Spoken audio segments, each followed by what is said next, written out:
This podcast details true crime cases. It contains adult themes and may contain descriptions of violence. It is not intended for children. Listener discretion is advised. Thank you for joining me for today's episode of Once Upon a Crime. This is the last episode of the year. I'm so grateful for each and every one of you who have listened to this podcast in 2017. Without you, I'd just be talking to myself. So thank you.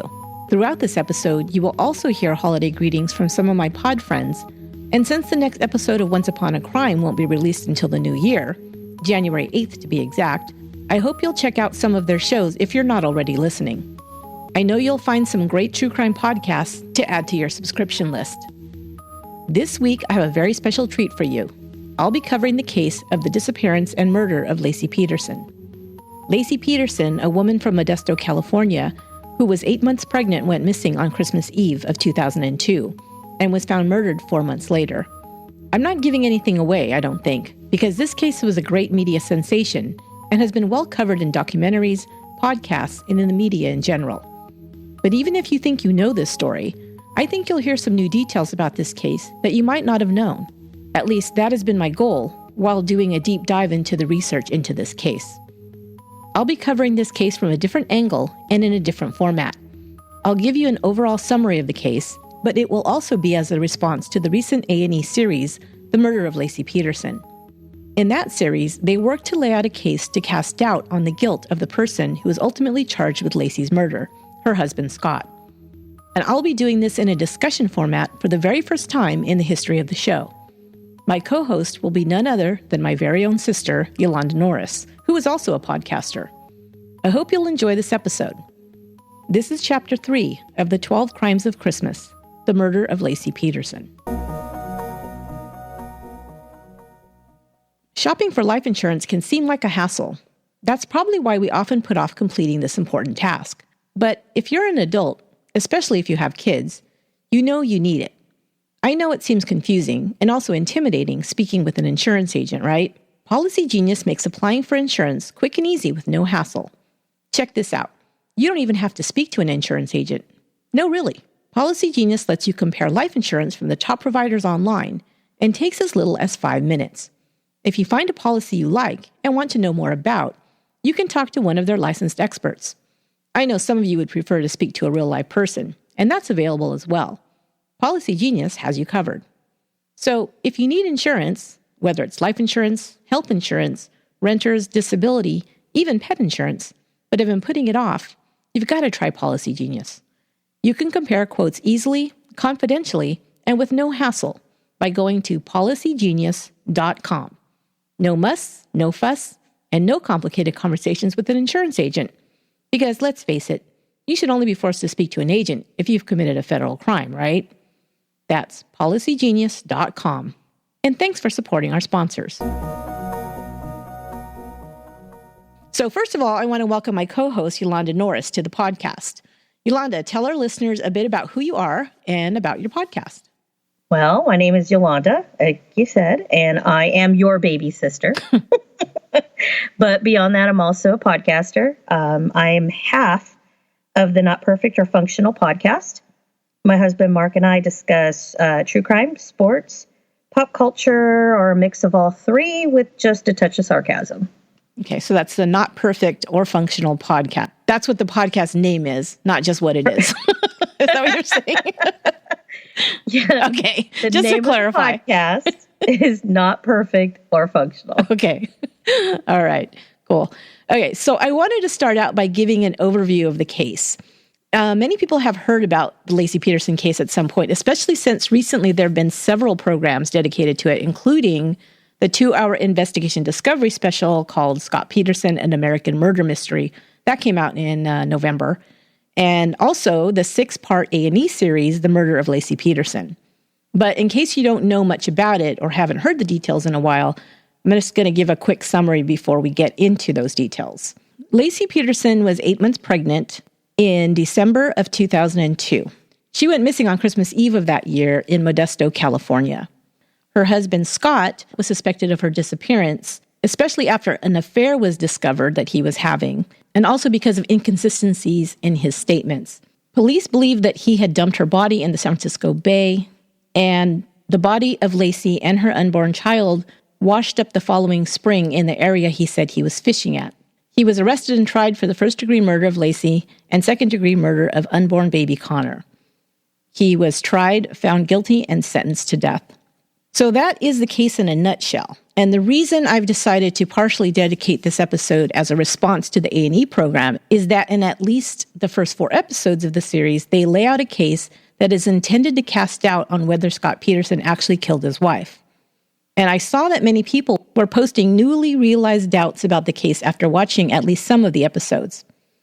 So we're going to get into the details of this case and actually go into the timeline and go into some of the theories that are laid out. But before we do that, we're going to talk a little bit about what our history with this case is and why we decided to discuss it. So Yolanda, what did you think of when you started hearing how the show was retelling this case? And maybe just tell us a little bit about your connection to this case and what, if you followed it, what you remember about it, why this is interesting to you. Well, for me, it initially became really interesting to me because that year, 2002 in December, I was actually moving from California to Texas around that time period. I literally left in January, as I'm sure you remember. Yeah. This was a huge case that had broke right before I left. So I started to follow it. It was a real transitional time in my life. So it was something to hold on to California, I guess. So I was really following it. I followed the entire trial. I followed everything that I could get a hold of. And the other thing that has always kind of creeped me out a little bit is that I was real near there when this all went down. Our family, as you recall, lived nearby, not far from there. And I actually went there for Christmas dinner on Christmas Eve. So I was on some of those same highways that he would have driven to the marina. And so it just kind of creeped me out thinking of that. And I remember the weather and everything during that time period.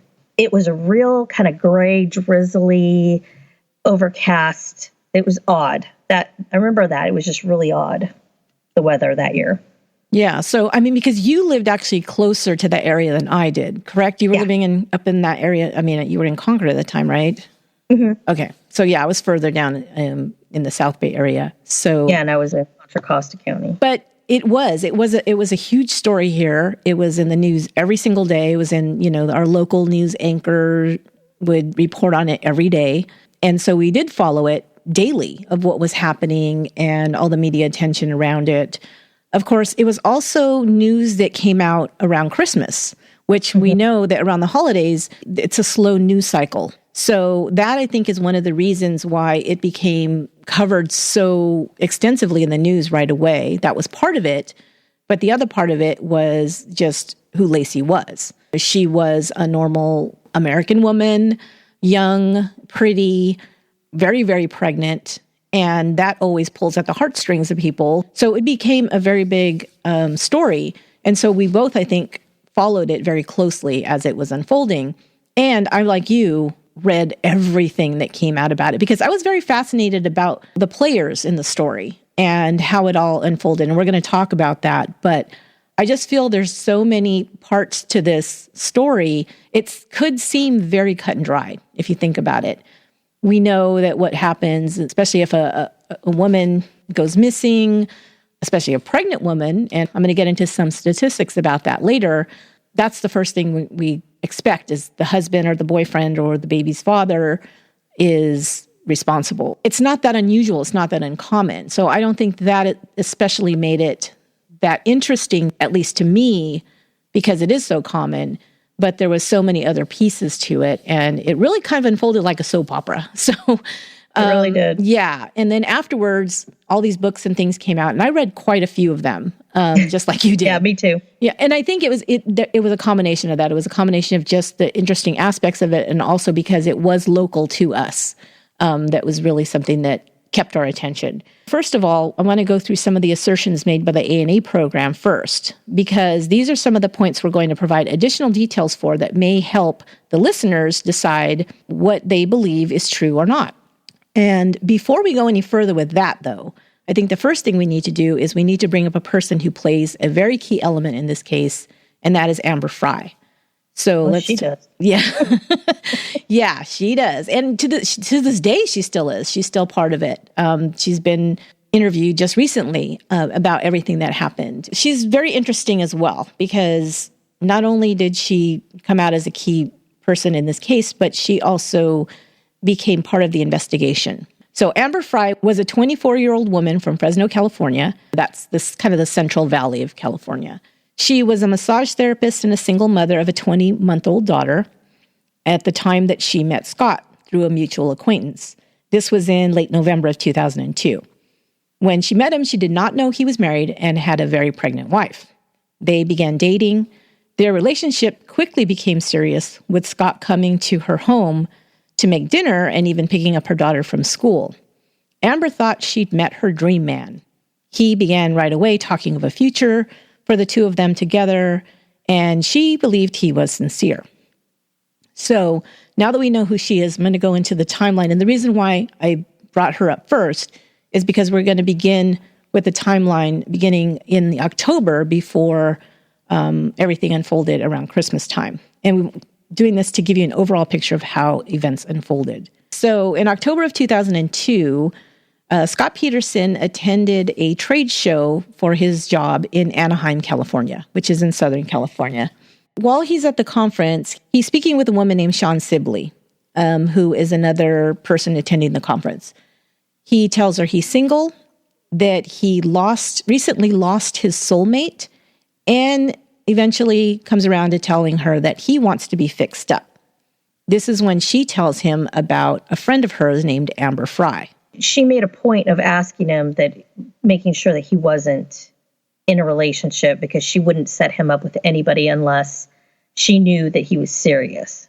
She straight up asks him, "Are you married?" And he says, "No, you can fix me up with your friend."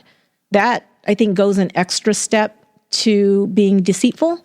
And we'll see that again and again. And the other thing to note is that on October 24th, right around that same time, Scott had just turned 30 years old. And he brings this up quite a bit, that he's pushing 30. And there's a whole thing around that, like he's not quite satisfied with where he's at in life at that point. One thing that I would say about meeting Shawn Sibley, is the whole conversation they were having during that conference. He was joking around a lot. He was, I think, from what the conversation was and what they later say, it sounded to me like he was feeling her out to see if she would be interested in him. Mm-hmm. And when that didn't fly because she was happily in a relationship, then he tried a different tactic. There was definitely that, because there was people at the conference who were saying that he was making sexual jokes with her. Mm-hmm. You know, there was quite a bit of that. And I think you're right. Because, of course, he told her he was single because he was trying to hit on her. Exactly. So at this time, Laci actually works in Modesto as a substitute teacher. And on November 2nd, now she's already into her pregnancy, pretty late into her pregnancy. She was in her 7th month, I believe, in November. Her last day as a substitute teacher was on November 2nd. In late October and early November, she reported becoming dizzy and vomiting while walking her dog. And this is going to become important in the overall timeline of the case. So on that same day, November 2nd, Scott calls Amber for the first time because Shawn had given him her number. And so this is when he made the first approach to give her a call. On November 6th, Laci reports dizziness while walking, and her doctor tells her to only exercise late in the day, if at all. In the morning, I guess, apparently she was more dizzy in the morning when she first got up. And this is when she used to always walk her dog, was first thing in the morning. And he told her, don't do that. You know, you're too dizzy in the morning. Wait until later in the day, or don't do it at all if you're not feeling well, or you're feeling too dizzy.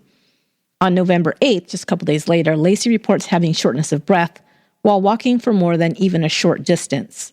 She was well into her pregnancy, and as a lot of you know, you get very tired. Your feet swell, your legs swell. You know, it gets difficult. You want to sleep. You want to sleep. On November 14th, Laci tells a friend that she has had to stop walking. She uses a wheelchair to get around while at a family vacation in Disneyland over Thanksgiving. She also tells her yoga instructor that she felt bad that Mackenzie, which is her dog, her golden retriever that she's had since he was a puppy, probably thought that she didn't love him anymore since she never walked him. November 20th, Scott and Amber have their first date. Do you want to describe the date at all, Yolanda? Do you know? I'm sure you know about the date. Do I have to? It makes me kind of ill. Well, I'm not going to, so you have to. He showed up to pick her up. All these roses, like he's, did he pick her up or did they meet at the hotel? I can't remember. I believe they met somewhere. They met at the Elephant Bar for a drink. That's right. And then he goes back to the hotel. Yes. He wanted to take a shower. Sounds like a Harvey Weinstein thing. First of all, that to me is a big friggin' red flag. It's like, you should have taken a shower before you went out to go. Yeah, they go back to the hotel, but then they go to dinner. But wait, at the hotel, didn't he have the champagne and the strawberries and the whole thing? It sounds very good and dry. But then they went to a sushi place. Well, people at, Japanese restaurants, they have these private rooms, that you can go in and they close the little paper doors. So they had that. So it was all he had it very planned to be this very private, romantic kind of whole setup thing. Okay. And that's going to come, back later on about just when we talk a little bit more about his character and who Scott Peterson was. So that was their first date on November 20th. On December 2nd, this is when he goes to Frey's home. She lives in Madeira. He actually goes to her house. He said that he's going to make dinner for her, and I believe her daughter was there as well, and just have this whole thing, which is pretty quick, don't you think? Like right after your first date, this guy comes over and is going to make you dinner, and you have your kid there. I mean, does that seem quick to you? Let's back up a step. So she had sex with him on the first night. Oh, yeah, I forgot about that. And then it was less than 2 weeks from the time they met. He not only made dinner for them, he went to the daycare and picked up her daughter for her. Yeah, that to me was really out of bounds. I mean, this guy's a stranger, and you have a young child that's even a female young child, which is even more of... I know. Yeah. Mm-mm. But, she was, I don't know. She was young. She wasn't that young, but... She was young, but I think it also speaks to how he could come across. Mm-hmm. Oh, yeah. He seemed like the perfect guy. I mean, he was like already talking about, that he was serious about her. He kind of put himself out there as this businessman. He owned a successful business. He traveled a lot for work internationally. He had it all together. So, and she was a struggling single mom. So I'm sure this was very attractive to her. On December 6th, Sean Sibley, remember the one that introduced Amber to Scott, finds out that Scott is married, and she calls him. So what's his response to this when Sean calls him and says, hey, I just found out that you're full of crap, so I hear you're married. That's when he said that he had been married, but he'd lost his wife. Mm-hmm. That's the first time he makes that statement, right? Mm-hmm. He full on bawls. He cries and asks Sean, please don't tell her. Let me tell her. He tells her not to tell Amber she found out before he reveals it to her. So that's on December 6th. This is an interesting point. On December 7th, the day after that, Scott searches the classified ads for a boat. I don't think anybody had been talking about buying a boat. That was just kind of out of the blue, right? Yep. December 8th, the day after that, he does several internet searches, including the words boat and ramp and Pacific, and other words that are included in that search were Watsonville and San Francisco. He also searches nautical charts, bay currents, and looks at a map of Brooks Island, which is in the Berkeley Marina. The following day after that, December 9th, this is when he talks to Amber. And he tells Amber that he was married, but lost his wife, and this will be the first Christmas without her. On that same day, he buys a boat. Okay, got that so far? Okay. That sounds like a plan for me. Yeah. I mean, this could all be very innocuous, but we kind of know the outcome. So This is why it's really kind of creepy when you go backwards and you look at this timeline in this way.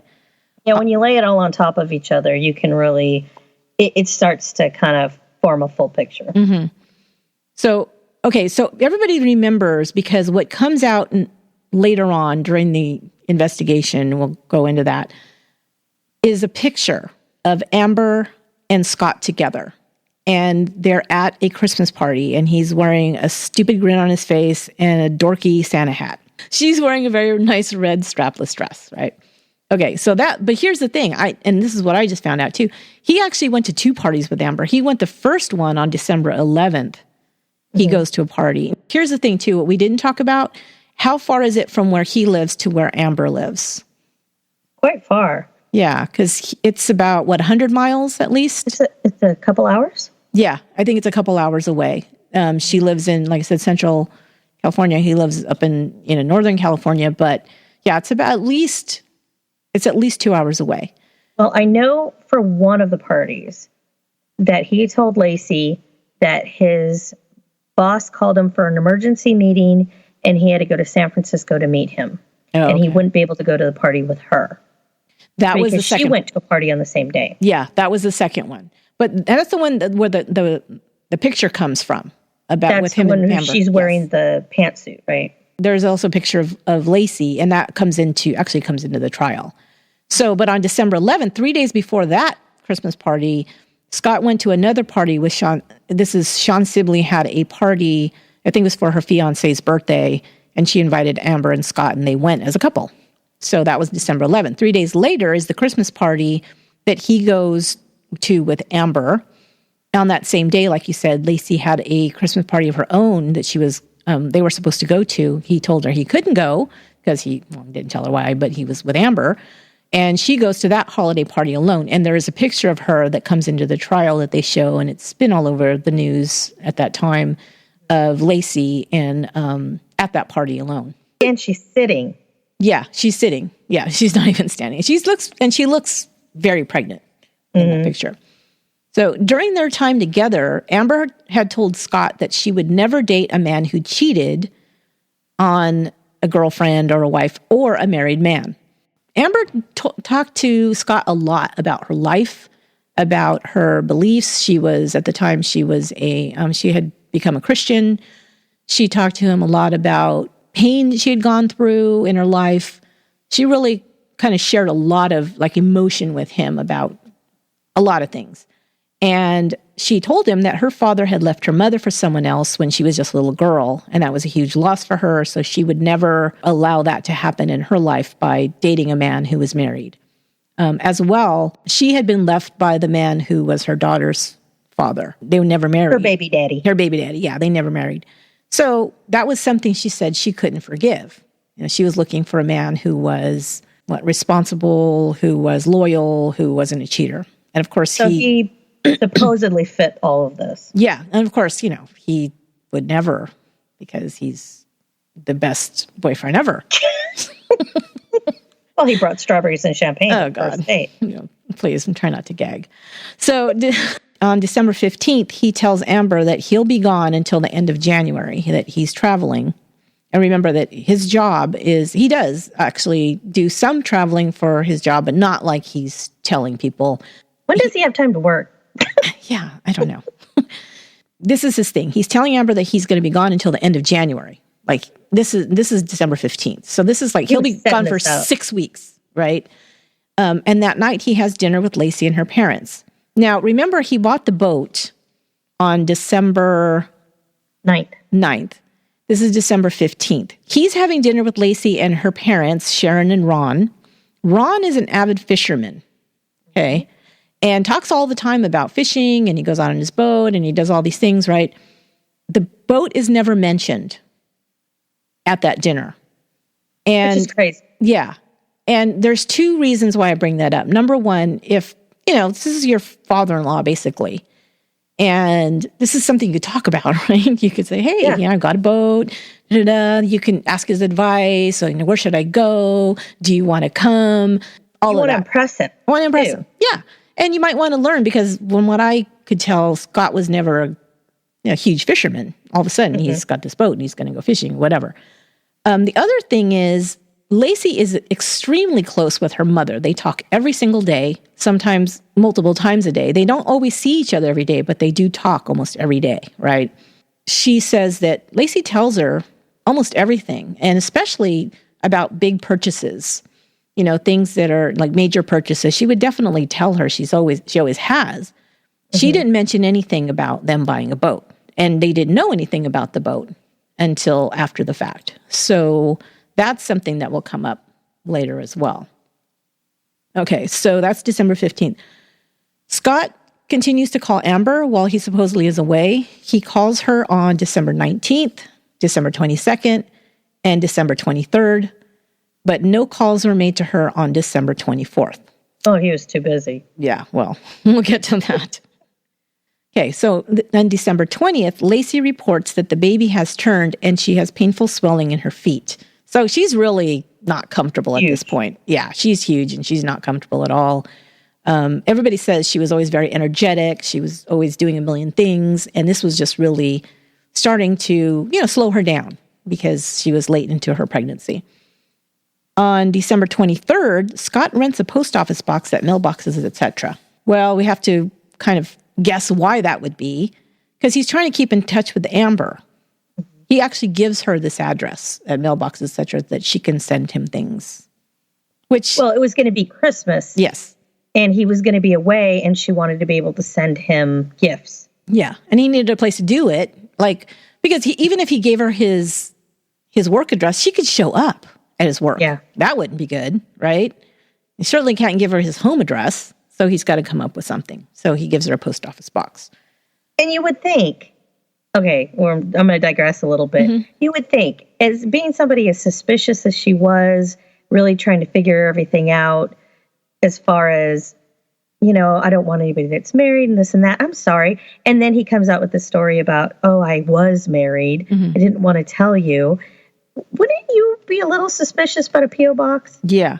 I think that falls into the category of wanting to believe. Mm-hmm. Because it would solve a lot of her problems if this guy really was who he said he was and That's really true. Wanted what he said he wanted. Because she, like I said, she was a struggling single mother. She had had one failed relationship after another. Life was tough. And here's this guy who's basically a Prince Charming on the white horse who comes, and she wants to believe that this is going to be her dream man and everything she ever wanted. Okay, so now we're coming up to December 23rd, which is the day before Laci goes missing. On December 23rd, Laci and Scott go to Amy Rocha's hair salon. Amy Rocha is Laci's sister, half-sister, but basically her sister. And she is a hairstylist. They go to Amy's hair salon because Scott's going to get his hair cut. While they're there, he says that he's going golfing the next day. Amy then asks him to stop and pick up a gift basket that she's ordered that has to be picked up before the place closes on Christmas Eve at 3 p.m. He agrees to do so. Then he asks Amy if she wants to come over for pizza because him and Laci are getting ready to go home, and I guess they're going to get pizza.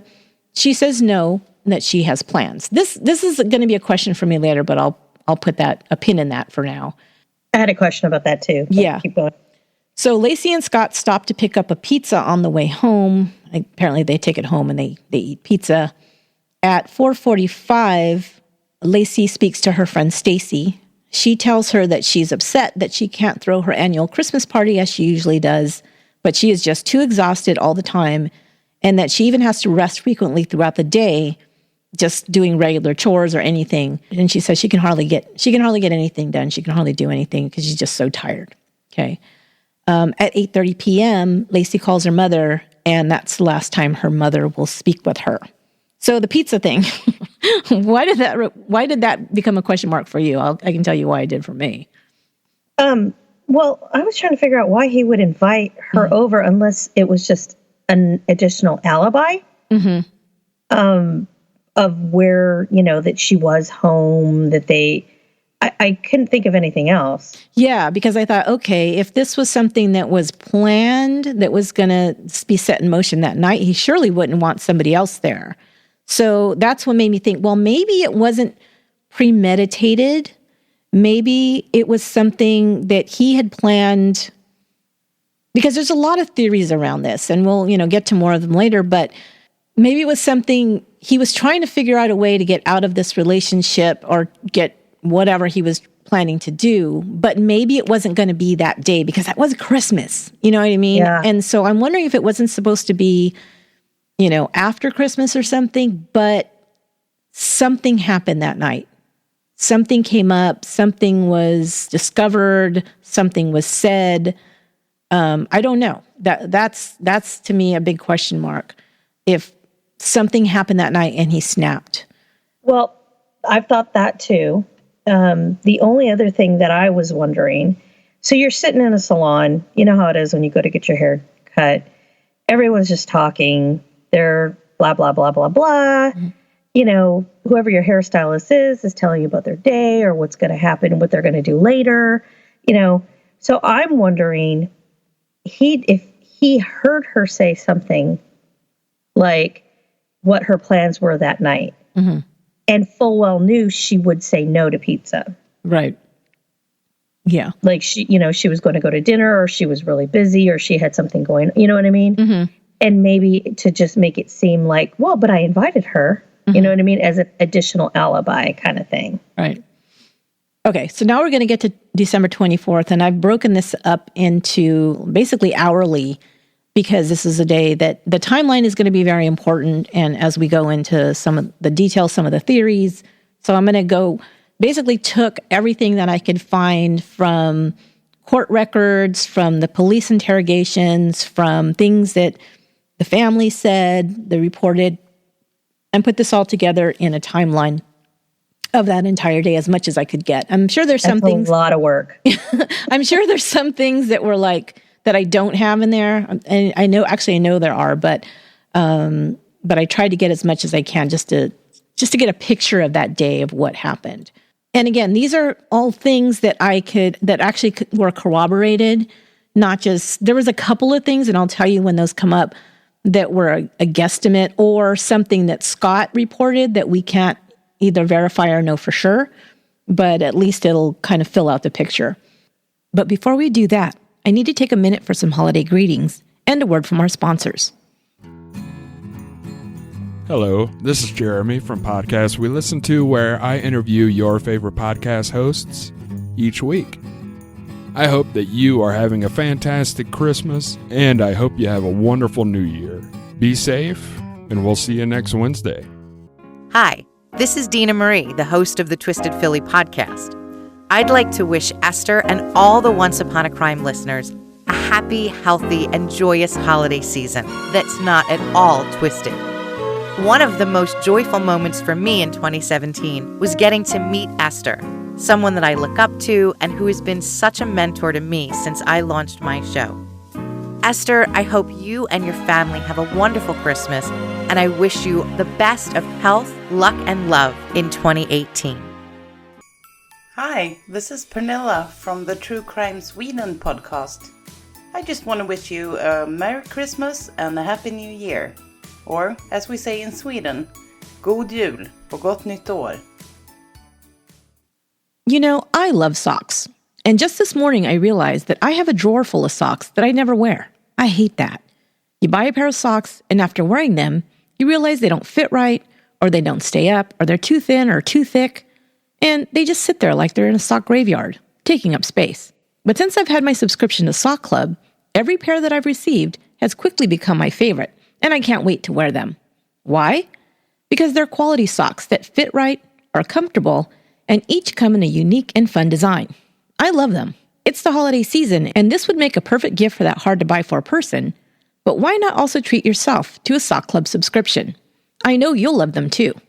Just go to sockclub.com/once to get 15% off your order of a 3, 6, or 12-month subscription, or even a 1-month pay-as-you-go option.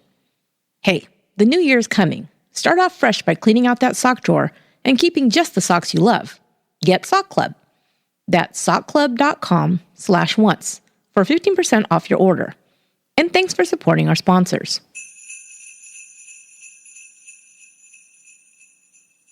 Wouldn't it be great if there was a place to discover awesome discounts on gently used clothes?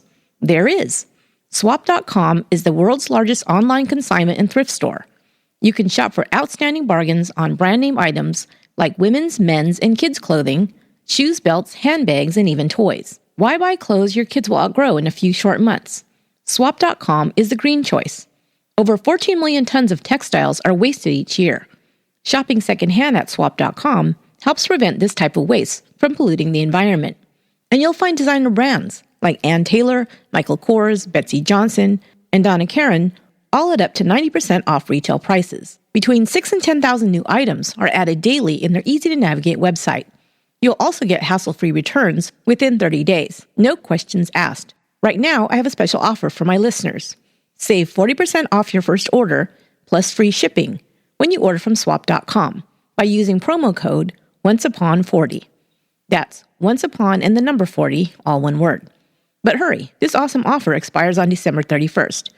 Happy shopping, and thanks for supporting the show. This is Tyler from the Minds of Madness, wishing you a festive holiday season and a safe and happy new year. Hi, this is Eileen. And Colleen from Misconduct. And we wanted to wish everyone a happy holidays, however you celebrate it. And a great new year. Hello, this is Benjamin, voice of They Walk Among Us.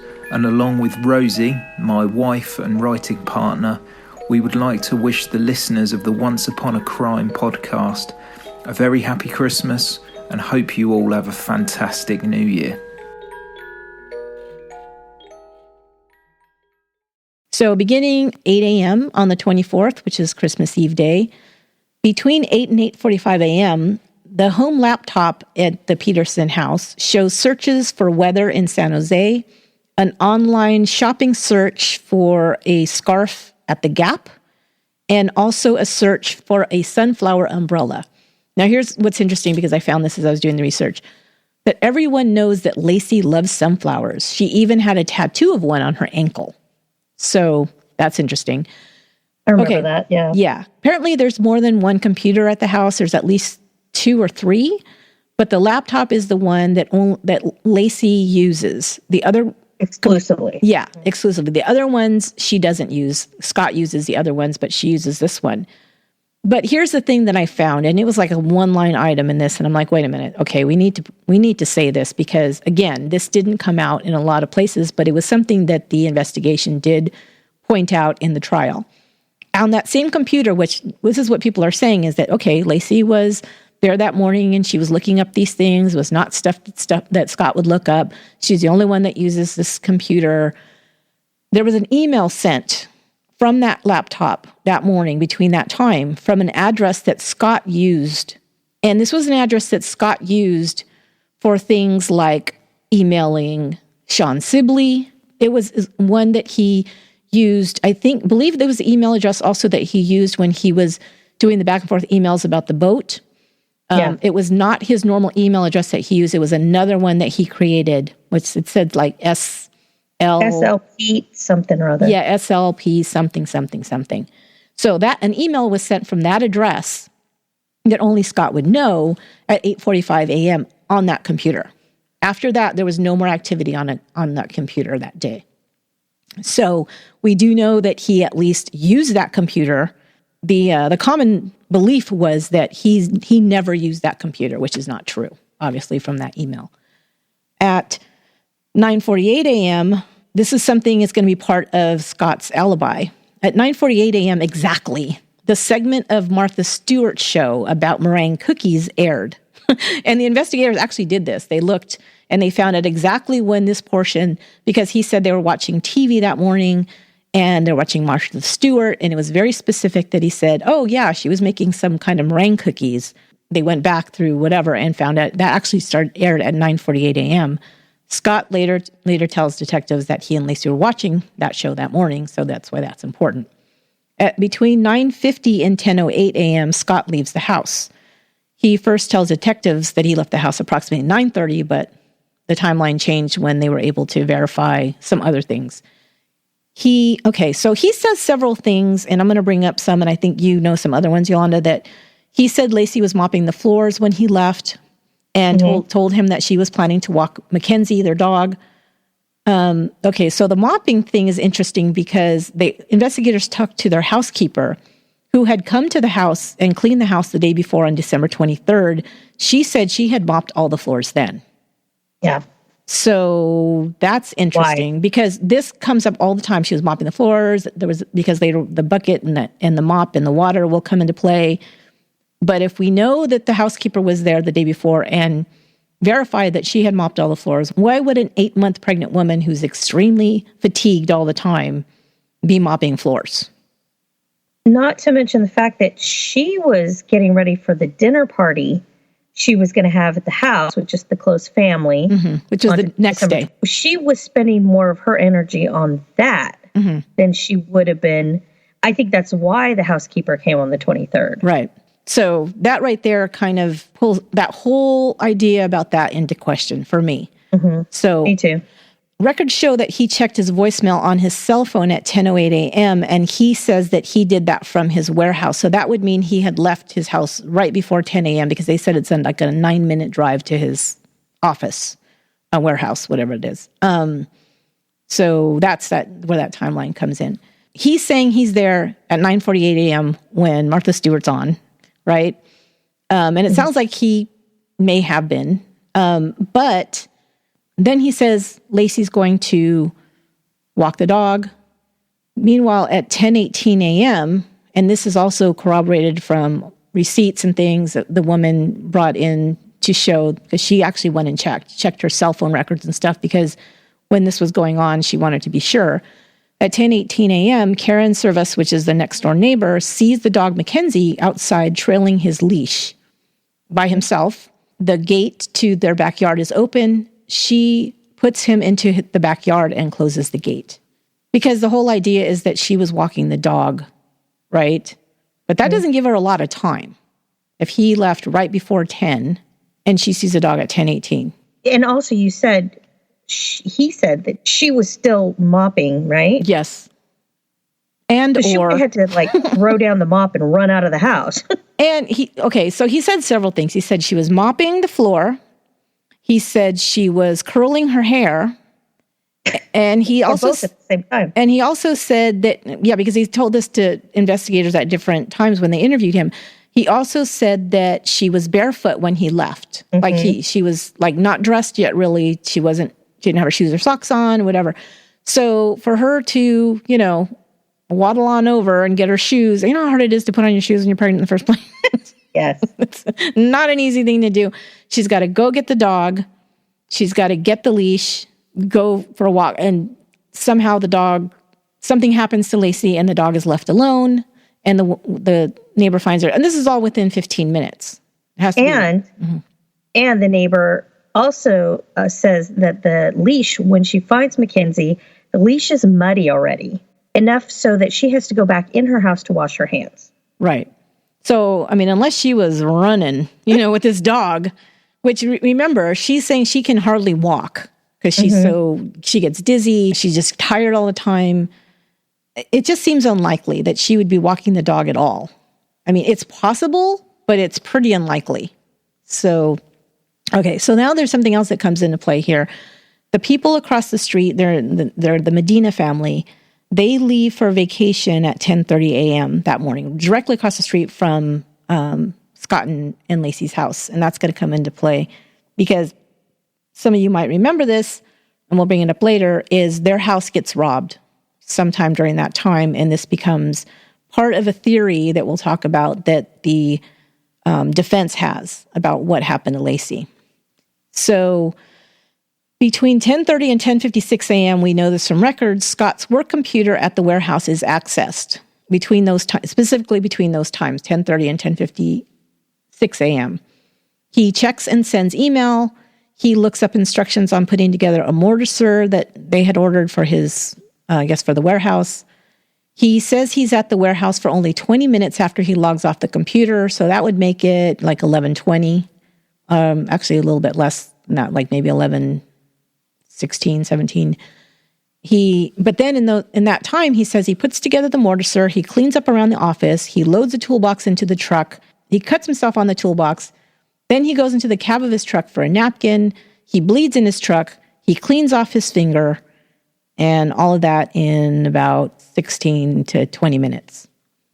So I'm thinking, how long does it take to put together a mortar? He had to look up the instructions, so he doesn't know how to do it. So how did that all happen in 20 minutes? Because this is also going to be part of the defense's thing, that he was doing all these things. And I'm saying the timeline doesn't really bear out that he had that much time. Yeah. Because we're going to see how long it's going to take him to get to the marina and what time he actually gets there, because we know exactly what time he gets there. Okay. Oh, here's the one.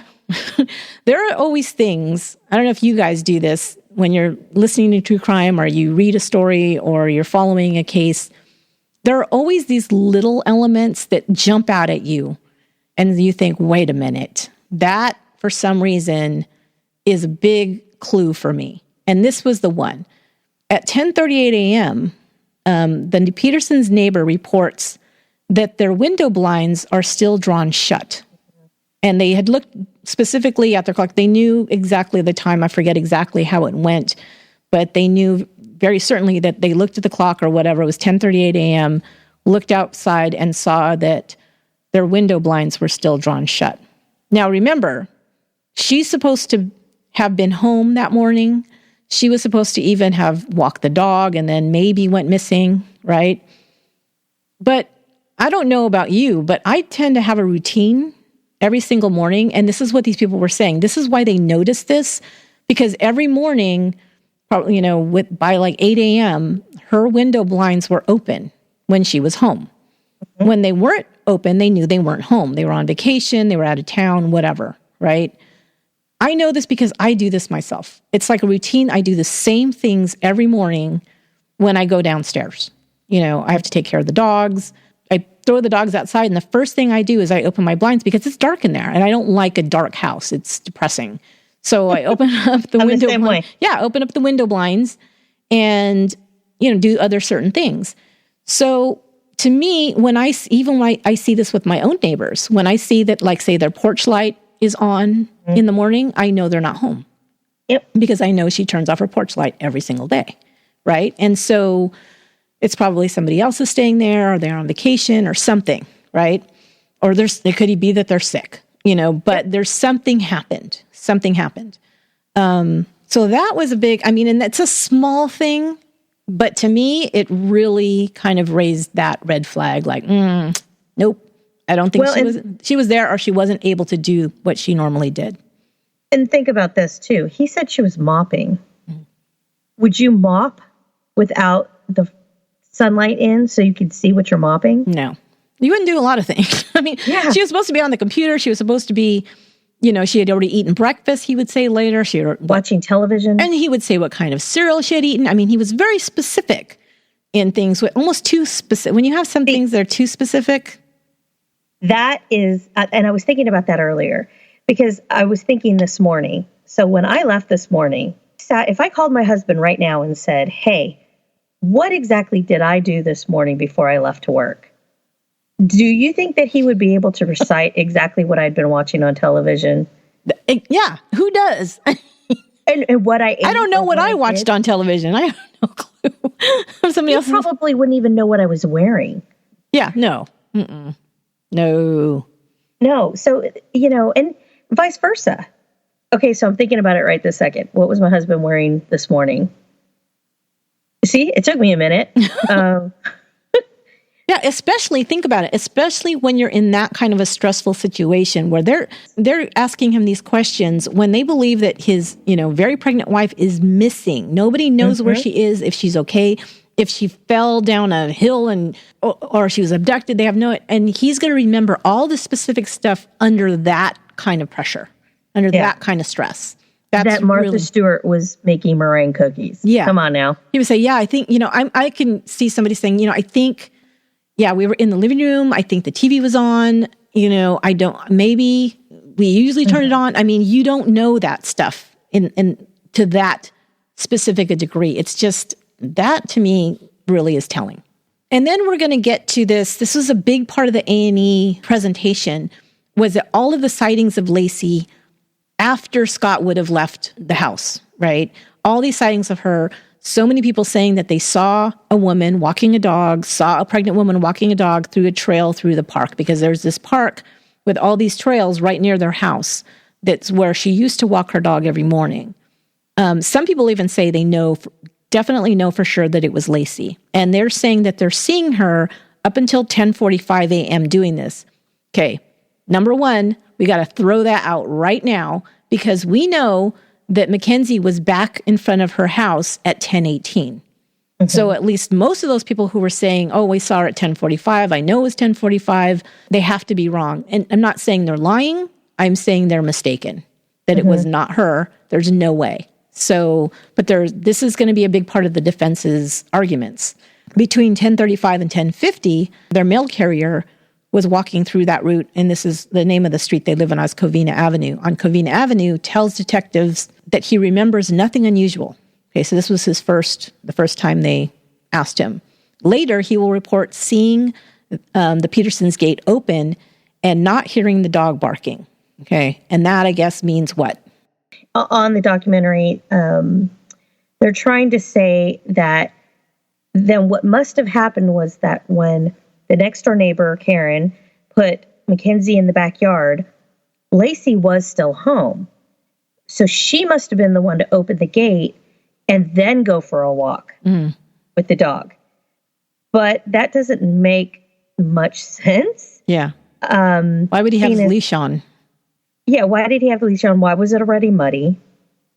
And also, the mail carrier, in the initial investigation by the police, when he took his statement, he said he didn't even remember if he had delivered a package to them that day. Right.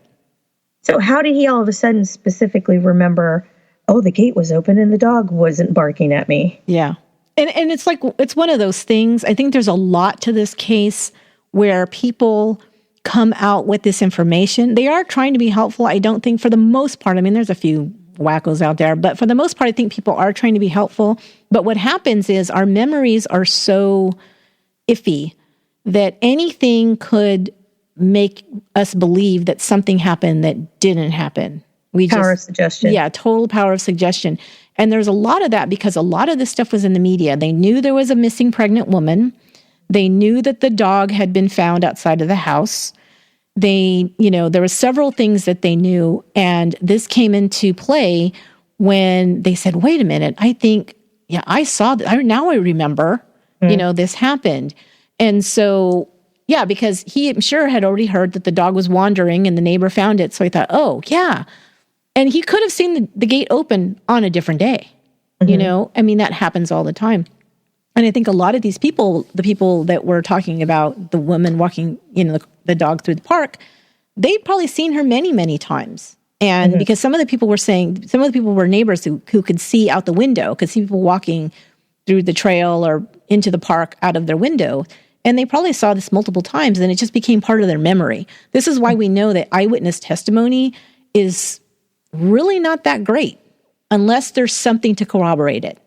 You really have to take it with a grain of salt because our memories are so imperfect that we just can't go by it. For example, the next door neighbor initially thought that she had put the dog in the backyard at a certain time, had to go back and use her phone records and a receipt to narrow down that timeline. Because she was off by 15 minutes? Yeah, by 15 minutes. Yeah. So, and she was sure, it was right after, this time or right before 10 and because that's probably what normally would have happened, but for whatever reason, she made another stop and that took a few more minutes or whatever happened and that altered it and that wasn't her normal kind of memory. So she substituted it with what was normal until she was able to corroborate and say, oh no, this is what actually happened. So, and the other thing that probably, because everybody was reporting that said they'd seen this pregnant woman and what she was wearing, one of two things. I know that we'd also heard that there was a pregnant woman that they had found that had been walking a dog in the neighborhood that looked similar to Laci, I believe. But the other thing is I believe they were reporting in the news what Scott said she was wearing on that day. Yeah, they were. So that could, you could easily see that on TV. That gets put into your mind.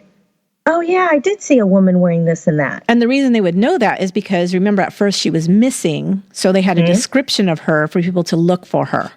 Right. And he said she was wearing black pants and a white blouse, which he pulled that out of his butt because he said several things after that. He said, oh, she was still wearing her pajama pants. I mean, all kinds of things. But that was the one that was put out for the searchers. And so people said, oh, yeah, I saw that woman. And that's what happened on that one. Which, as a side note, she was actually wearing that the day before. Yes. Or at least a portion of the day. So there's a lot of things. And of course, later they're going to try to put these together, cobble them together as an alibi. And, it could make sense if you don't know the other facts. And you can say, wait a minute, no, I got to throw that out. And this is exactly, I think, what the jury did, but we'll get to that. Okay, now we're going to get into the Medina house robbery thing. So at 11:40 a.m., a woman in the neighborhood says that she sees a white van parked across the street from the Petersons' home. That would be the Medina's house. And in front of it, there were 3 shorter, dark men standing near it, like behind it, like, I guess that had like the cargo doors in the back. And she said they were standing like by the back door of this van. She said she remembers because they looked at her, they continued to stare at her as she passed by in her car. She gave this statement to police on the 27th. So it was a couple of days later. And then this is true. There was a burglary of that house while the Medinas were gone. They were gone until the 27th. They got home on the 27th.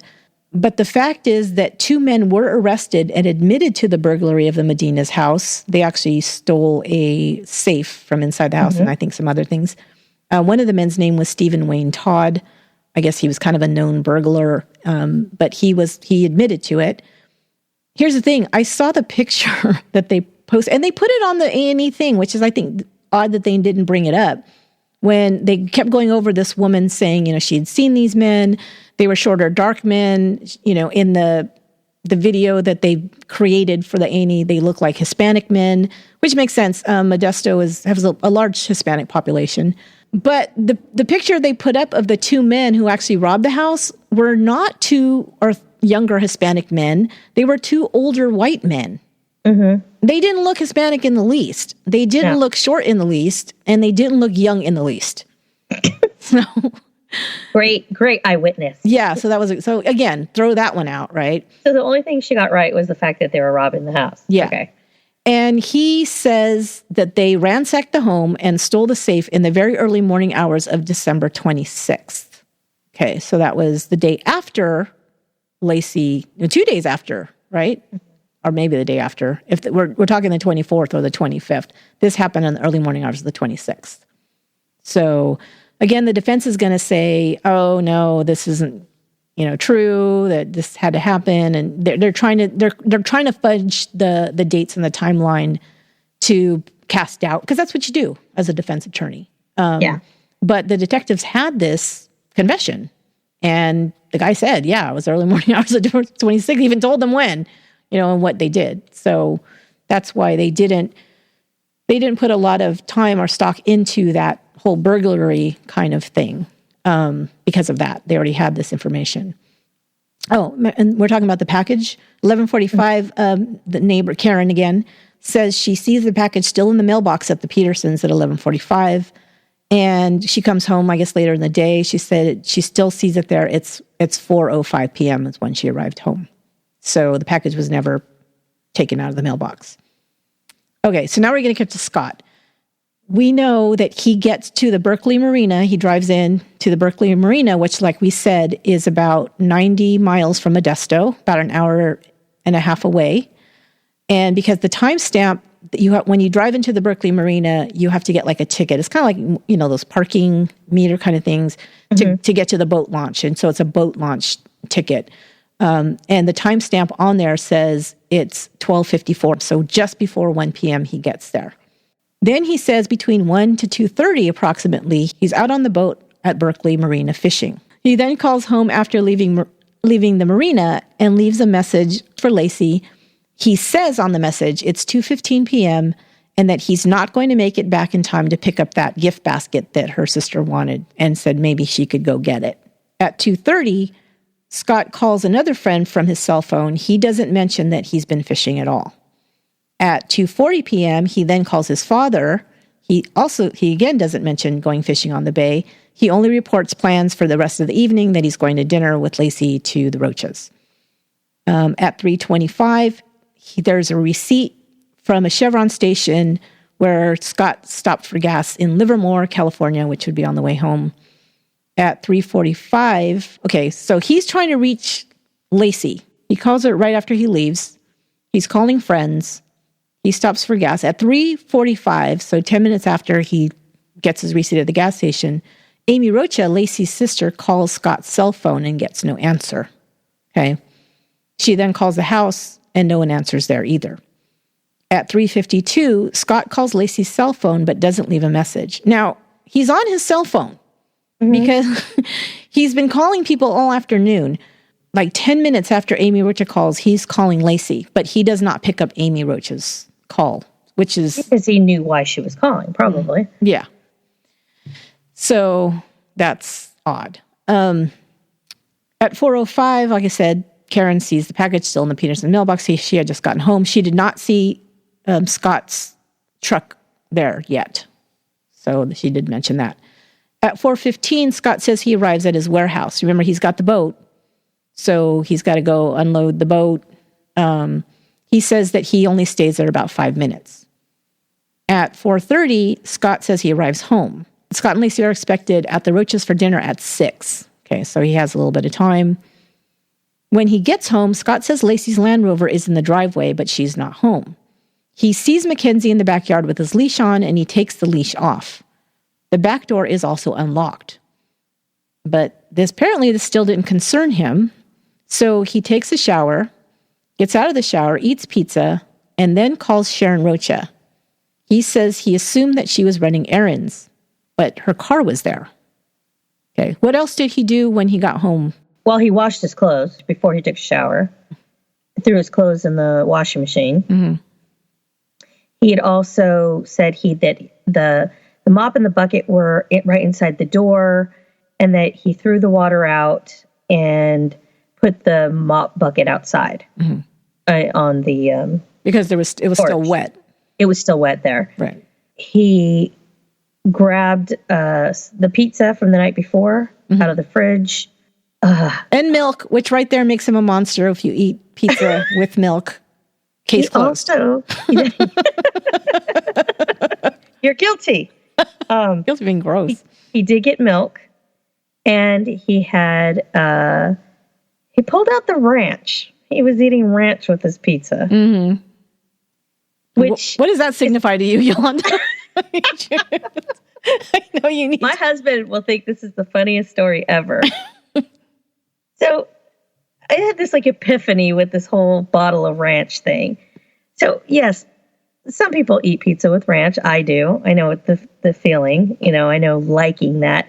But you just killed your wife, took her, dumped her body out on the bay, and you're gonna just saunter on in, get changed, take a shower, grab something to eat, pull out the ranch to eat with your pizza, doodah, every other day thing, It's yeah, it's just like a normal day.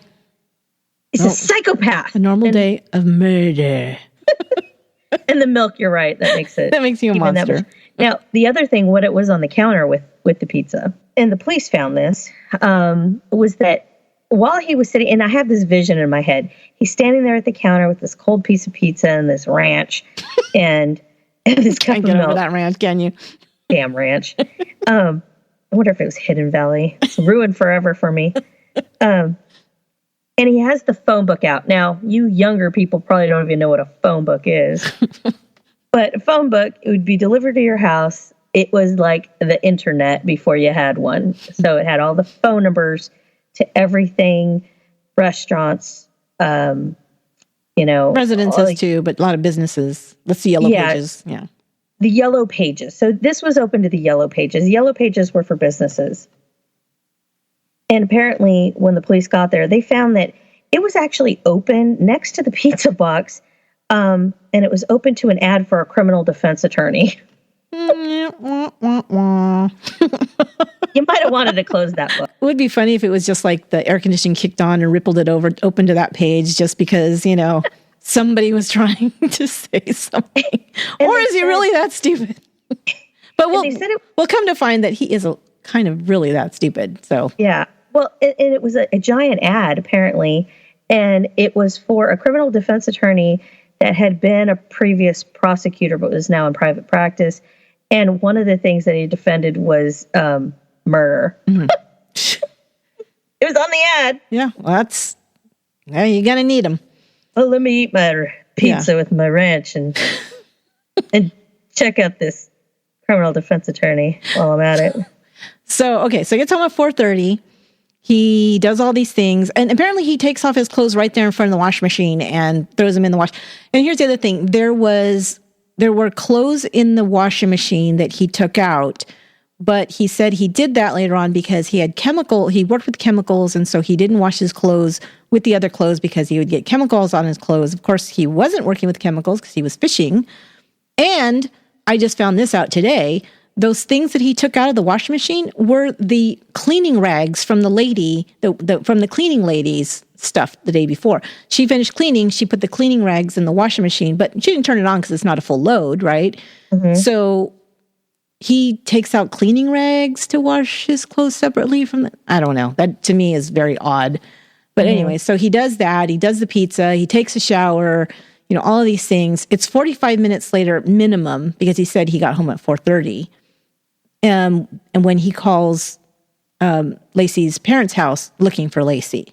Now, you have an 8-month pregnant woman. Her car is in the driveway. The dog is in the backyard with the leash on. Her sister has tried to call you earlier in the day, and you did not call her back. How do you know she didn't go into labor? Mm-hmm. But she's not home. Her car's not there, so maybe somebody picked her up because she went into labor. Do you not think, I better call right away. Where the hell is she? Yeah. No, you wait 45 minutes, take a shower, eat pizza, and then call. And he calls and talks to Sharon Rocha, Laci's mother, tells her, what does he tell her, Yolanda? Laci's missing. Laci is missing. He doesn't say, hey, I got home and Laci's gone. Is she with you guys or is she okay? I don't know where she is. He says she's missing. Mm-hmm. And we've seen this in other cases. I can't remember exactly which ones now, but when we hear that, we're like, that's a strange way to phrase things right away. He has a strange way of a lot of things he says. Yeah, he does. Well, apparently at that point, he starts knocking on doors in his neighborhood to see if anybody has seen Laci. I believe her mother says she's going to go to the park because that would be the place she would have went to walk the dog, and maybe something happened to her there. So she's going to go there. It's already starting to get dark because remember, this is the winter. It's already getting close to 6 p.m. And they're frantic. Yes. Her mother frantic. They are. Because at 5:45, not even an hour later, Ron Gransky, which is Laci's stepfather, calls 911 to report her missing. And right away it says she's 8 months pregnant. She hasn't been seen since this morning.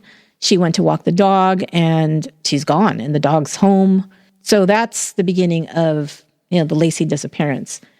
When the police come to question Scott, he gives them the story about fishing. This is maybe the first unraveling of his story because he just very inconveniently gets a cop who is also a fisherman and knows a lot about fishing, a very avid fisherman, and he starts asking him questions. Again, because, and the detective will talk about this in the documentary where he'll say, the person that's closest to the missing woman is the one that we are going to check out first. He was the husband. He was the last one to see her, so we want to check out his story. That's what we do. He asked Scott, what was he fishing for? What kind of fish? What kind of bait did he use? What kind of pole did he use? Instead of answering, Scott just stares at him. Mm-hmm. Just a blank stare on his face. Now, I can see being a blank stare when you hear your wife is gone and nobody knows where she is, but that didn't happen. It happened when he's asked about what he was actually doing that day. Mm-hmm. So later on, Ron Gransky, like I said, his father-in-law, who was also an avid fisherman, We'll also ask him questions about fishing that day. And specifically, he'll say, what kind of fishing was he doing that late in the day? Yeah. Because, I don't know, I'm not a fisherman, but I know people that like to fish, and they go out very early. It's kind of like golfers. They go early, right? Or at least when they get a tea time early, they'll go early. Scott also doesn't answer him. No answer at all. Nothing. The one thing he remembers about when it was like a light bulb clicked, and that's what the cops said, because he specifically asked him, what kind of fish were you trolling for? What kind of lure were you using? Mm-hmm. Because he was just trying to prompt him to get an answer. Right. When he got to the lure, he said, like you said, stared at him blankly. And then all of a sudden, a few minutes later, it was like a light bulb went off, and he went, I remember it was silver. That's very but he can't remember the lure in any way at all. But he can remember what kind of cereal she was eating that morning, what Martha Stewart was making. Like, does this not add up? This is very odd. Mm-hmm. Very, very odd. So, because again, he was not expecting that question. No. He was not at all. He was thinking, oh, that sounds plausible. We'll just go with that, until he had to get specific about it. But the other thing, too, is he will tell 3 other people that he was golfing that day, not fishing. Yep. So he keeps jumping around. Okay. And he did that right after they all assembled and were trying to look for her. Mm-hmm. So that was very early on that he said that. Yeah. So at 9 p.m., the Detective Brocchini arrives at Peterson's home, and he's going to be Peterson's nemesis. Mm-hmm. Peterson's going to talk a lot about Brocchini later on about, he just doesn't like this guy, of course, because this guy's like a dog with a bone, man. He's all over this right away. So what I wanted to do is there's a whole list of things. The reason that the police initially were suspicious, and also later on were even more suspicious of Scott. So I'm just going to go through the list just because one of the things the A&E specialty was basically that whole kind of idea of rush to judgment. They really didn't have anything. He was the husband. And of course, later on when Amber Frey comes into play and find out he had an affair, that was it. Now there's a whole bunch of other things though. So let's just go ahead and list them out. When he called Sharon and says that Laci is missing was something that they noted. We talked about this, the wet mop and bucket that looks to have recently been used to clean up and was seen leading by the back door of the house. Again, Scott had said Laci was mopping when he left that morning. No traces of blood was found on the mop or floor. This is a question I want to ask you, Yolanda. What do you think he was mopping? I don't know. The whole thing about, and you'll come to that later, I'm sure, but the cement particles, that seemed to be a big deal. Yeah. And it was found everywhere. Mm-hmm. So I'm wondering if that was something he was trying to clean up. Yeah. The only other thing that I thought, and it just kind of popped into my mind as I was going through all of these things, is okay, if it's not blood, did they? I mean, I don't even know if you could test for this or even thought about this. She's a pregnant woman. Okay. No. And if he did something like try to strangle her, I think she would urinate. That's true. So I thought, what about urine? That's true. Never thought about that. Mm-hmm. That's true. There was something he was mopping up. And I don't even know if they would think of that or think that's, I don't even know if you can test. I assume, I don't know. But, okay. So the other things, here's some other things. The throw rug near the back door that was bunched up. And the detective said it looked as if something heavy was dragged over it. Scott says the dog or the cat may have caused that to happen. The phone book, like you said, out to a listing for a criminal defense attorney. Wet rags on top of the washing machine that had sand and dirt and they thought it was blood at first. Scott's recently washed clothes from that day was in the washing machine. There was an indentation on the bed in the master bedroom, which was Scott and Laci's bedroom, of course, that was suspected or looked like to be the size of a body in a prone position laying across the bed. There was an indentation. You can find those pictures online, and it's kind of creepy. It's very creepy. If he had said that he came home and he laid on the bed real quick, but he never did that. He never said that. No. Again, it's one of those little details that people don't. But detectives see things like that because they're trained to, right? It literally looked like you would lay a body across the bed and not not the lengthwise of the bed, but across the bed. Right. So when detectives first were searching the house and the cars, when they first arrived, Scott was worried about detectives causing a door ding in the Land Rover when they went to search his truck. So this is a man who just, his wife is missing. They should be very frantic. He should be very focused on how do we find her. And they went to go look in his truck. And as they opened the door, it was parked next to the other car. He was parked next to his wife's Land Rover. And as the detective opened the door, he was afraid that the door was going to hit the Land Rover and cause a door ding. So he came running over with a glove and wanted to put a glove in between so that make sure not to get a door ding on the Land Rover, which is, they thought was very, very odd, that was what he was worried about in that moment. Later, when the detectives were sitting with Scott at the dining room table, he asked them to put something under the paper where the detective was writing notes, because he didn't want the table to be marred. Again, this is these little things he's focused on and not on this terrible thing that's happening at that moment, which is very, very, they thought that was very, so all of these things start to add up to the detective and saying, there's something off here. As detectives were conducting a search that night, Laci's mother comes and Scott remarks to her that he wouldn't be surprised if the detectives found blood, especially in his truck, as he often cut himself. He made this statement to others later as well. Later, he tells detectives he cuts his hands every day, especially in his truck when he reaches into the door side pocket. Okay, OJ. Exactly. That's exactly what I thought. Like, oh my God, he's pulling an OJ. Totally. Yeah. But I mean, very odd thing to say. He's standing outside. His mother-in-law's frantic. Her daughter's missing. And he's saying, I wouldn't be surprised if they find blood. I'm like, really? That is not a smart thing to do. No. When we talk about the concrete debris found in his work warehouse and in his boat was something, and that will come into play. We'll go into that. During his interview the first night, Amy Rocha calls Scott on the cell phone to tell him who has gathered at the house to help search. Again, detectives are seeing all this. The detectives observe that he doesn't ask her for any updates or details about the search. Okay, so he's at the police station with the detective at this point being, questioned about the details of that day. And he gets a phone call from Laci's sister and says, oh, so-and-so's here to help, and so-and-so showed up, and da-da-da, and he's like, okay, great, thanks. Doesn't say, oh, nothing. Like, what are they doing? Are they searching the park? Are they searching the, whatever? Nothing. He'd asked nothing about it, which they thought was very odd. He also, you can look at that interview. It's all over YouTube because it was videotaped while he was there. He's very unemotional. He's very relaxed during the interview with the police at the station. And remember, she's just been missing, as far as they know, for a few hours. He's even leaning back in his chair. He's got his hands in his pockets. I mean, just in a very relaxed position. And I can't imagine having that demeanor when this is just happening, right? And it's not just your wife. It's your son. Yeah.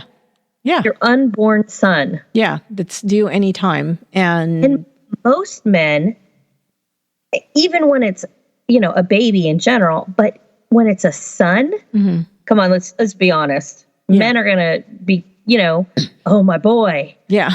Yeah, it's your first child and it's a boy. And, that should be a very big deal. And you should be very emotional about that.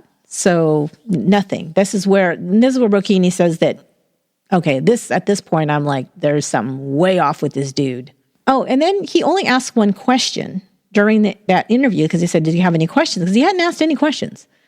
And he asked whether the police can give him numbers or resources for counselors for him or the family. And what he means by that is grief counselors. Mm-hmm. This was even before they know anything. Yeah. He's already anticipating they're going to need grief counseling. That is insane. So during the days after the disappearance, Scott keeps a low profile. This was a big deal because the rest of the family is out in front of the public, on the news, in front of cameras to ask for help in the search.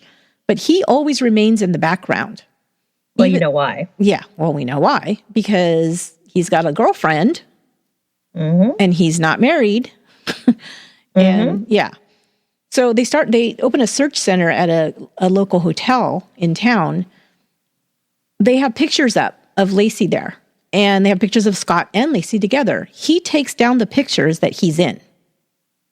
And whenever he's asked about why he's not out there with the family, he says, because I just want to keep the investigation focused on Laci. What does that have to do with anything? No, yeah. And he says that in interviews even. He says that all the way through, that it had to be focused on Laci. It had to be focused on Laci, and that's why he's not front and center, which of course, we know later on exactly why he's not. One thing, let's step back for a second. Mm-hmm. One thing that the police did find, we forgot to mention, was that he had a loaded gun in the glove compartment of his car, or his truck. Yep. Yeah, he did. And then he didn't have a good excuse for it either. No, he didn't. He said that he had taken a trip with his father to Lone Mountain, and that the gun was in there because he was going to use it to shoot at pheasants on that trip. And the cop said, well, that's not normally the type of gun that it was a handgun. And he said, that's not the kind of gun you normally use for that. And he goes, oh, no. He said, but, we didn't use it because the gun wouldn't fire. And so the police actually took the gun without telling him. Mm. They took it while they were searching the truck before he went to be interrogated at the police station. Because they had already asked him if they could search the property. And so because they found that I guess they were in their right to go ahead and take it without telling him. Mm-hmm. That when they took the gun, they eventually did ballistics testing on it, and it fired perfectly fine every time. And on top of that, they had a discussion with his father later on about this gun. And he said, well, I don't remember him bringing that gun on that trip, but I do know that we do shoot, but we were using shotguns. None of that made any sense. So just another thing he's lying about. Well, I kind of thought about it, and I thought, I wonder if some part of him, while he had that loaded gun in there, while he was moving her body, if he had to use it, or, someone saw something they shouldn't have. Oh, I see what you're saying. So if there was any witnesses for some reason, that he had a recourse, right? Mm-hmm. Interesting. And that was the only other reason I could think that he would have that in there. Okay, so your wife's missing, and this investigation is going on about it. Scott never calls the police for updates. He seems uninterested in the investigation. He also won't agree to a polygraph test when requested. And during this time, her family, her mother, her father, her siblings, everybody is doing everything they can. And he's basically MIA. He's not, they said he's just not interested. He's not trying. Of course, we know why he's not interested, because he already knows what happened. But you would think you at least try to act. Yeah. You're interested. That might be a good strategy. There were two things that he did call the police about. One was that gun. And when he noticed it was missing, which was apparently right after he left the police station. Oh, right. Yeah. So why was he looking for that? Mm-hmm. And two, 24 hours after she went missing, he asked the detective if they were using cadaver dogs. Mm-hmm. Yep. And they told him, they said, well, this is still a missing person investigation. Right. Not a murder investigation. Yeah. So, he is so inappropriate at all times. That is like the nicest thing I could say about him. He's so inappropriate. Let's give a grieving husband the manual what not to say. Oh, gosh, yeah. That's what he used. Oh, also a couple other things that they found suspicious, and that they found that he had taken out a $250,000 life insurance policy on Laci. They also noted that there were 11 other fishing areas between 9 and 60 miles of Modesto that he could have gone to. Remember, he's leaving on Christmas Eve to go fishing. Mm-hmm. Here's the thing, too, about the fishing that I just wanted to bring up. He drives like an hour and a half to go fishing on the bay for an hour and a half. Mm-hmm. And then drives home an hour and a half. So he's driving for 3 hours to fish for an hour and a half in the middle of the day. And the other thing, too, he says is that he drove in, he got his gear, went into the boat, gets out on the boat, realized he forgot the lures that he needed in the truck. So he really couldn't even fish because what he was going there to do, he forgot to take that thing out of the truck to go fishing with. So it really makes no sense at all. It was a very flimsy alibi. And I don't know why he would pick that as the alibi. I mean, he could have done anything else. Could have said, work called me away. He had to find a way to get rid of a body. If he just wanted to, like he's told the police, he just wanted to put this boat on the water somewhere, right? There were plenty of other lakes. Yes. Closer. Super close. There's a lot of lakes around there. Yeah. So I pulled up the map and something just hit me. So you said they belonged to golf club. Yeah, the country club. Country club. Yeah. Was it the Creekside? I'm not sure of the name of it, but I know it was local. It was in Modesto, right? Yeah. So in looking at the map, there is a golf course right near East La Loma Park. Yeah, that's where she was walking the dog. So it would make sense that if you said you were golfing and you were at this Creekside golf course or whatever, even if he had made an appearance there, that would have been too close to where she could have gone missing. You know what I mean? Yeah. Like that wouldn't have given him a good alibi either. Right. I could see kind of why he would have changed his mind about using that. I want to go to the theories that the program put out really quickly, because I think we've already kind of debunked most of them, and there may be a couple of details that we need to bring up. So the first one, okay, because here's the thing. What we know is that, several months later, the bodies wash up in the area where he said he was, within a mile of the area where he said he was, which was at the Berkeley Marina.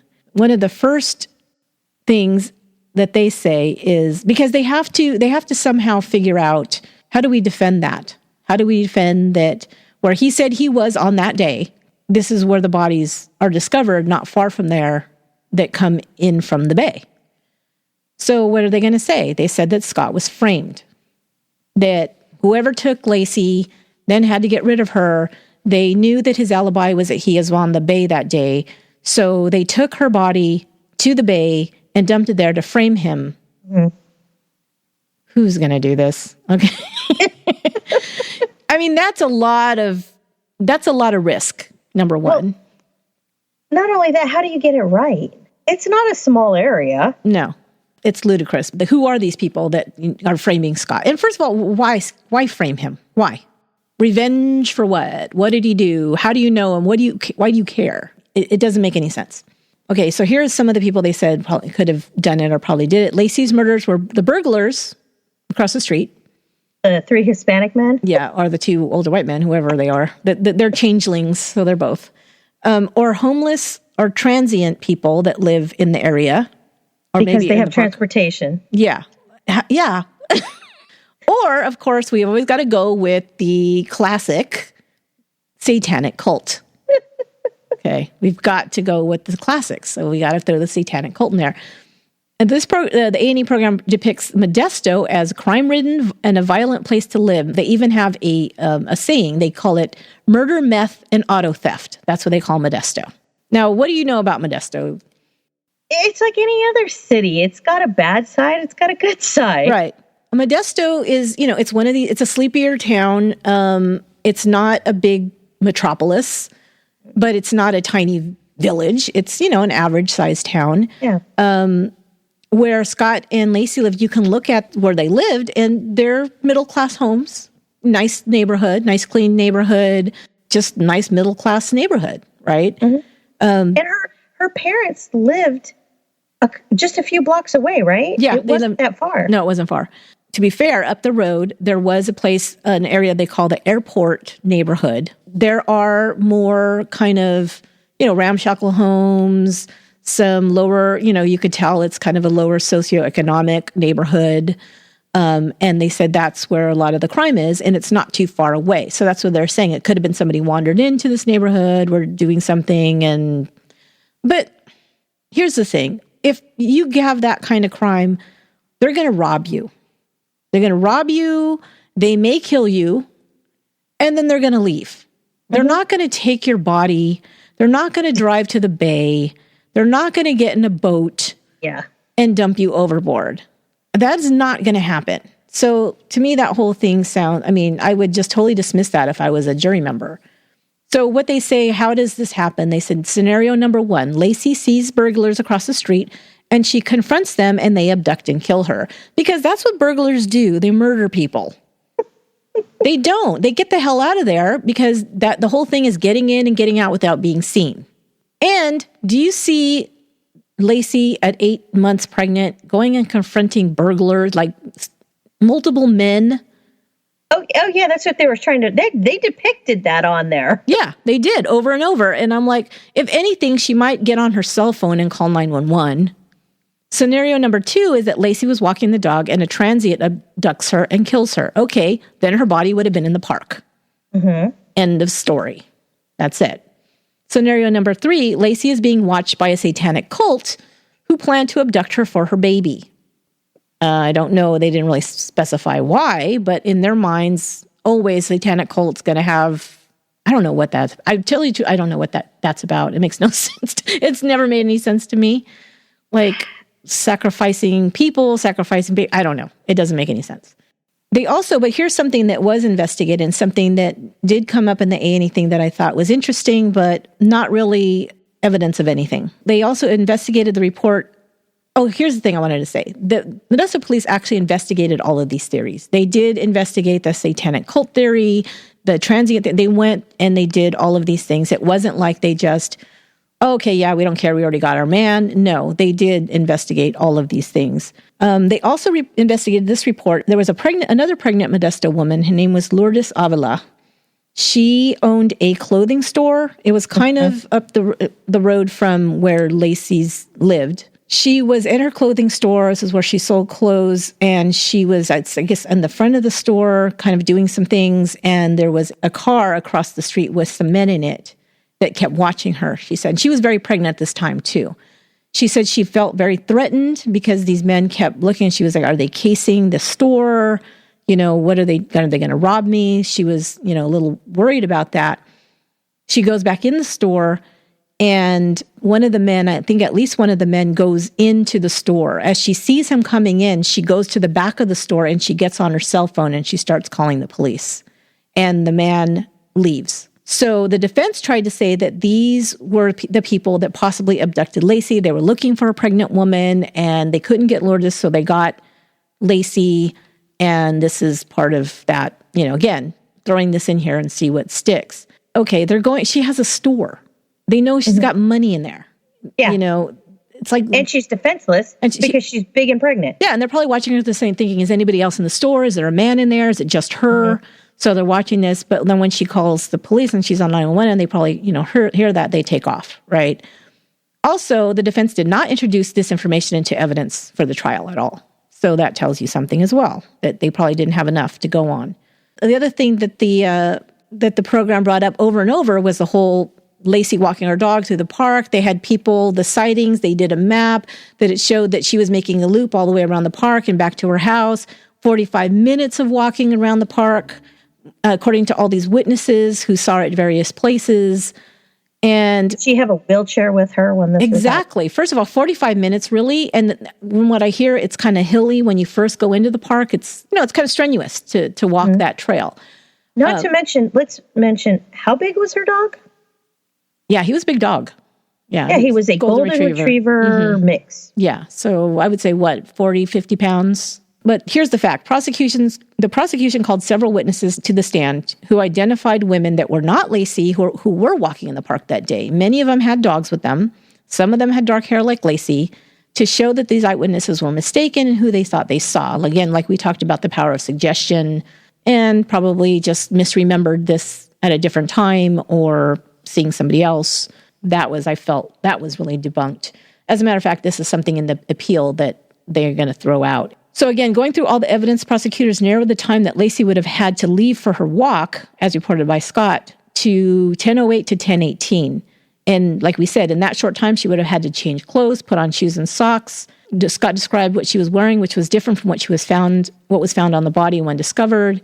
He also said she was barefoot when he left. She would have also had to leash the dog, leave her a walk, and return by 10:18, which was the time that the neighbor saw the dog. Like we said, that timeline is just implausible. It's no way.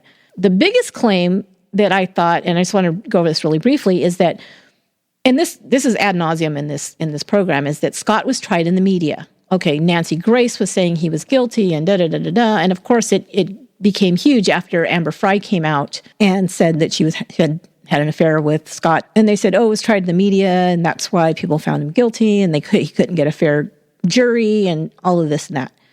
But Scott himself agreed to interviews over and over. Diane Sawyer, local news anchors, other people, over and over. And he did not do himself any favors. He looked emotionless. He looked like he was rehearsed in the things he said. He did not come across as genuine. He did not come across as grieving, and nobody bought it. And that really put a nail in the coffin there. But the other thing, too, is yes, there was a lot of media attention on this, but why couldn't the defense have used that media attention in his favor? Why couldn't they say, wait a minute, let's talk to all these people that say, he's a great guy, he was a good husband, even the family said he was a good husband. They could have done that. Why didn't they? I think because they couldn't put Scott out there because he didn't come across as genuine.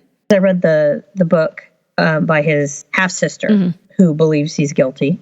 She made mention, talking about the media thing, she made mention of Scott Peterson's mom calling her, they share a mother, and telling her, I just talked to Diane Sawyer. So even his own mother was excited about the prospect of talking to the media. I know we're leaving things out here and there, but oh my gosh, there's so much in this case. There is so much. And there is so much more to this story and this discussion that I'm going to end this first part here. But don't worry, part 2 will be released tomorrow, True Crime Garage style.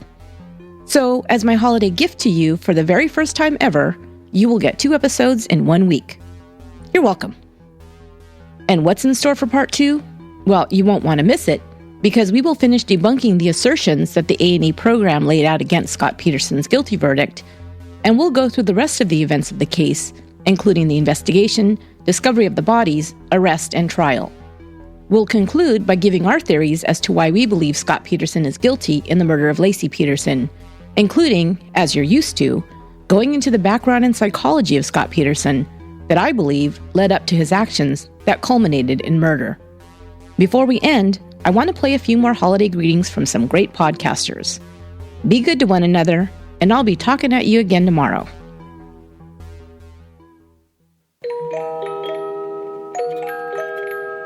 Hi, this is Jerry Williams, host of FBI Retired Case File Review. You know, that other true crime podcast. I just wanted to say happy holidays and to warn you, don't go too crazy with the celebrating. We certainly don't want you to become the subject of one of our future episodes.